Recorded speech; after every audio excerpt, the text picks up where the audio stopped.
లంబోదరాయ నమః. శ్రీ సీతాలక్ష్మణ భరతశత్రుఘ్న హనుమత్ సమేత శ్రీ రామచంద్ర పరబ్రహ్మణే నమః. తారాని ఆధ్యాత్మిక ఛానల్కి మీ అందరికీ స్వాగతం. ఈరోజు మనం చెప్పుకోబోయే నామం 28వ నామం అయిన పితృవాక్యశ్రిత కానన రామ అనే నామం గురించి తెలుసుకుందాం. పితృవాక్యశ్రిత కానన రామ అంటే తండ్రి మాటను అనుసరించి అడవులకు వెళ్ళిన రామ అని అర్థము. శ్రీరాముడు తన తండ్రి మాట కోసం అడవులకు వెళ్ళాడు. ఇందులో చాలా భాగాలు ఉన్నాయి. ఇది 8వ భాగం. దశరథ మహారాజు కైకేయి మహారాణి కోపగృహంలోకి వెళ్ళి, నీ కోపానికి కారణం తెలుపు అనగా, నాకు ఒక కోరిక ఉంది, అది నెరవేర్చడానికి ముందుగా ప్రతిజ్ఞ చేయు, వాగ్దానం చేయు. పూర్వం దేవాసుర సంగ్రామంలో ఇచ్చిన 2 వరాలను నెరవేర్చు అనగానే దశరథుడు అలాగే అని కైక మీద ప్రేమతో ప్రతిజ్ఞ చేస్తాడు. అనగానే పంచభూతాలను, దిక్పాలురిని, దేవతలని, భూమిని, ఆకాశాన్ని, జగత్తును, రాక్షసులను, గంధర్వాది జాతుల వారిని సాక్షులుగా చేసి వరాలు అడుగుతుంది. ఏమంటే, కోసల రాజ్యానికి భరతుని యువరాజ్య పట్టాభిషేకము చేయు, ఇది నా మొదటి వరం. అలాగే శ్రీరాముని నా కళ్ళ ముందే నారచీరెలు, జింక చర్మం ధరించి జటాధరి అయి దండకారణ్యమునకు వెళ్ళి తాపస వృత్తిలో అక్కడ 14 సంవత్సరాలు నివసించాలి. ఇది నా 2వ వరము. ఓ రాజా, నీవు పంచభూతాల సాక్షిగా ప్రమాణం చేశావు. సత్యమునకు, ప్రతిజ్ఞకు కట్టుబడి నీ వంశమును, శీలమును కాపాడుకో అనగానే మహారాజు కైకేయి పలికిన కర్ణ కఠోరమైన ఆ మాటలు వినగానే చింతాక్రాంతుడై ఒక్క క్షణం పాటు పరితాపమునకు లోనయ్యాడు. సామాన్యంగా సత్వస్వభావం కల కైకేయి రామపట్టాభిషేకానికి విఘ్నంగా ఇలా పలకడం అసంభవం. కాబట్టి ఇది స్వప్నంగా వస్తుంది. నిద్రలేని నాకు కల ఎట్లా వస్తుంది? లేకపోతే ఇది నా భ్రమ కావచ్చు. భ్రమపడటానికి కారణమేమీ లేదే. కాబట్టి ఇది పోయిన జన్మలో జరిగిన సంఘటన నాకు గుర్తు వచ్చిందా? నాకు జన్మాంతరంలో ఇలాంటి సంఘటన ఏమీ జరగలేదే. ఉన్మాదమేదైనా ఏర్పడిందా అని రాజు ఈ విధంగా చింతిస్తూ బాధపడుతున్నాడు. కైకేయి యొక్క మాటల దెబ్బకు స్పృహను కోల్పోయిన దశరథుడు కొంతసేపటికి కనులు తెరిచి మరలా దుఃఖిస్తూ కటిక నేలపై చతికిలపడి, ఛీ, ఏమిటిది అని మహారాజు చైతన్యమును కోల్పోయి మరలా మూర్ఛితుడయ్యాడు. చాలాసేపటి తర్వాత స్పృహ రాగానే ఆ రాజు దుఃఖితుడై కైకవంక మహాకోపంగా చూస్తూ ఇలా అంటున్నాడు: ఓసి క్రూరురాల, దుష్టురాల, వంశఘాతకురాల, పాపాత్మురాల, రాముడు నీకు ఏమి అపకారం చేశాడు? నేను నీకు ఏమైనా దోషం చేశానా? ఆ రాఘవుడు అనుక్షణం నిన్ను తల్లిలాగా సేవించేవాడు కదా. అలాంటి రామునికి కీడు చేయడానికి ఎందుకు పూనుకున్నావు? అలాంటి కోరిక కోరడానికి నీకు నోరు ఎలా వచ్చింది? నీవు రాజకుమార్తెవి, ఉత్తమురాలివి అని తలిచి నీలో ఇంత విషము ఉన్నట్టు తెలియక భయంకరమైన ఆడవిష సర్పము వలె ఉన్న నిన్ను నా భవనమున ప్రవేశపెట్టి నా వినాశనాన్ని నేనే కొని తెచ్చుకున్నాను. లోకమంతా శ్రీరాముని గుణగణములను వేణోళ్లా పొగుడుతుంటే అతడు ఏమి పాపము చేశాడని నా ప్రియసుతుణ్ణి త్యజించాలి? కౌసల్యనైనా, సుమిత్రనైనా, రాజ్యలక్ష్మినైనా త్యజిస్తాను. చివరికి నా ప్రాణములను సైతం వదిలిపెడతాను. కానీ పితృవత్సలుడైన శ్రీరాముణ్ణి మాత్రం నేను విడవలేను. నా పెద్ద కుమారుడైన శ్రీరాముణ్ణి చూసినప్పుడు నాకు కలిగే సంతృప్తికి అంతే ఉండదు. ఒక్క క్షణమైనా రాముణ్ణి చూడకపోతే నా ప్రాణములు నిలువవు. సూర్యుడు లేకపోయినా ఏదో విధంగా బతకవచ్చు, వర్షాలు పడకపోయినా ఏదో విధంగా బతకవచ్చు. కానీ రాముడు లేకపోతే మాత్రం నా దేహంలో ప్రాణములు ఉండవు. ఓ పాప సంకల్పురాలా, ఇంతవరకు నీవు చేసిన నిర్వాకం చాలు. ఇక శ్రీరాముడు వనములకు పంపే ఆలోచనని నీ మనసు నుండి తొలగించు. శిరస నీ పాదములకు ప్రణమిల్లుతాను. ఈ దీనుని కరుణించు. ఓ పాపాత్మురాలా, భరతునిపై ప్రేమ ఉన్నది లేదు అని తెలుసుకోవాలని అనుకుంటావా? భరతుని యువరాజుని చేయమని మొదటి కోరిక కోరావు కదా, అది అయితే నాకు సమ్మతమే.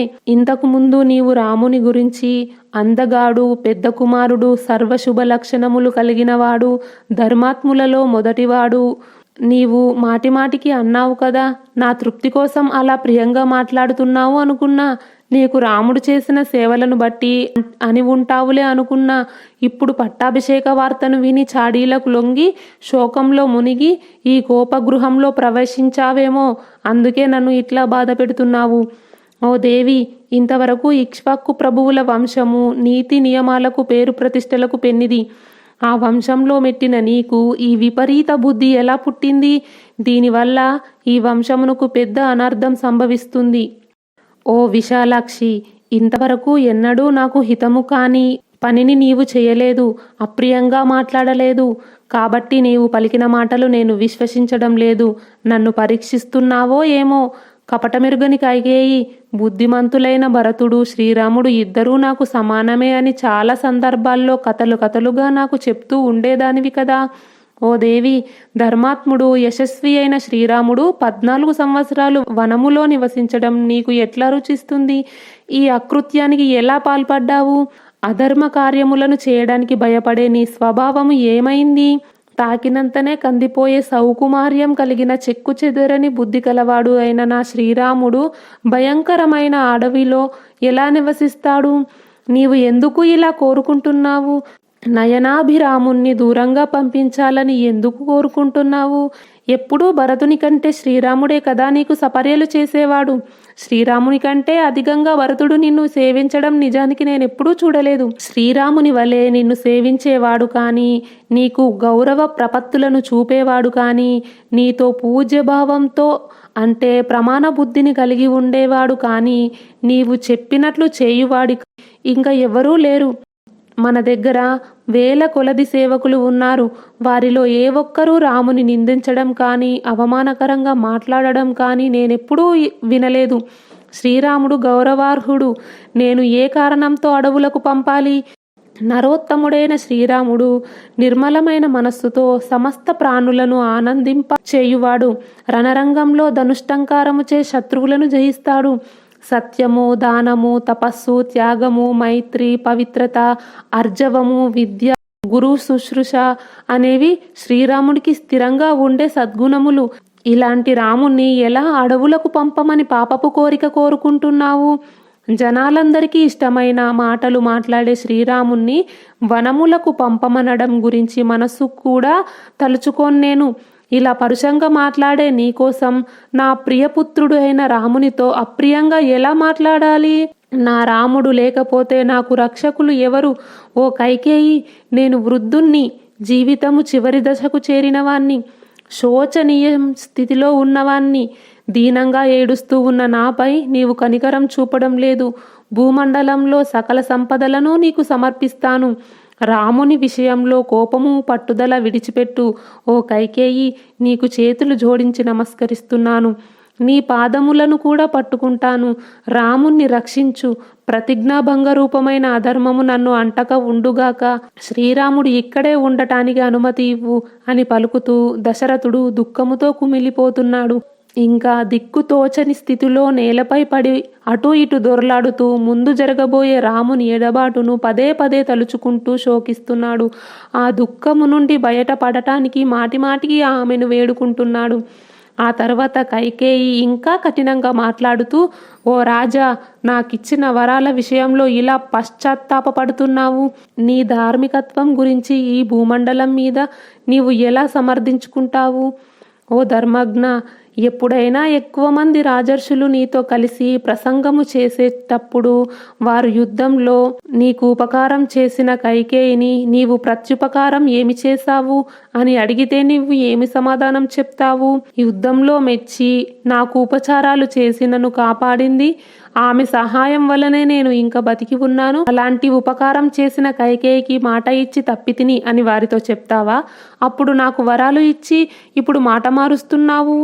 నీ ఒక్కని వల్ల మీ వంశరాజులందరికీ అపకీర్తి వస్తుంది. డేగకు పావురమునకు విరోధం వచ్చినప్పుడు శిబి చక్రవర్తి డేగకు తన శరీరంలోని మాంసంను కోసి ఇచ్చి పావురాన్ని కాపాడాడు. అలర్కుడనే మహారాజు అంతుడైన ఒక బ్రాహ్మణునికి నేత్రదానం చేసి బ్రాహ్మణుని ఆదుకొని పరమగతిని పొందాడు.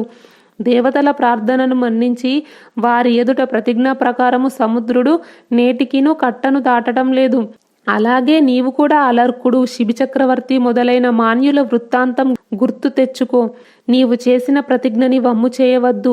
ఓ బుద్ధిలేని రాజా, వాగ్దానాన్ని మరిచి ధర్మవిరుద్ధంగా రామునికి యువరాజ పట్టమును కట్టబెట్టి కౌసల్యతో నిత్యము సుఖపడదామని అనుకుంటున్నావా? రామునికి గాక భరతునికి పట్టము గట్టుట ధర్మమో అధర్మమో నాకు తెలుసు. రాముని వనవాసానికి పంపమని కోరటం మంచిదో కాదో మాత్రం నాకు తెలియదు. నీవు నాకు నచ్చిన వాగ్దానం వ్యతిరేకంగా జరపటానికి వీల్లేదు.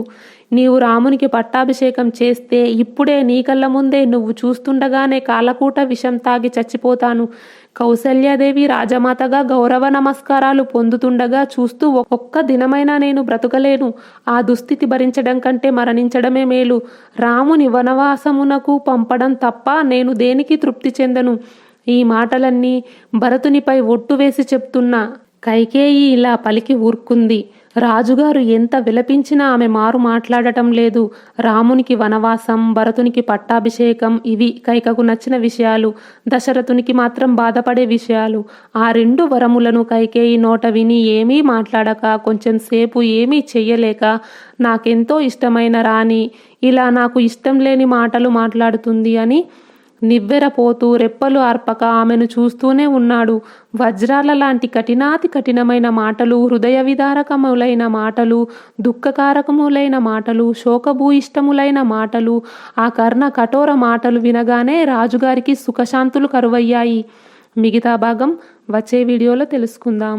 ఈ వీడియో గురించి మీ అభిప్రాయాన్ని కామెంట్ బాక్స్లో తెలియజేయండి. ఈ వీడియో నచ్చితే లైక్ చేయండి, షేర్ చేయండి. తారాని ఆధ్యాత్మిక ఛానల్ని సబ్స్క్రైబ్ చేయండి. బెల్ ఐకాన్ గుర్తుపై క్లిక్ చేయండి. ఇంతవరకు ఈ వీడియో చూసినందుకు మీ అందరికీ ధన్యవాదాలు. లోకా సమస్త సుఖినో భవంతు. కృష్ణార్పణం.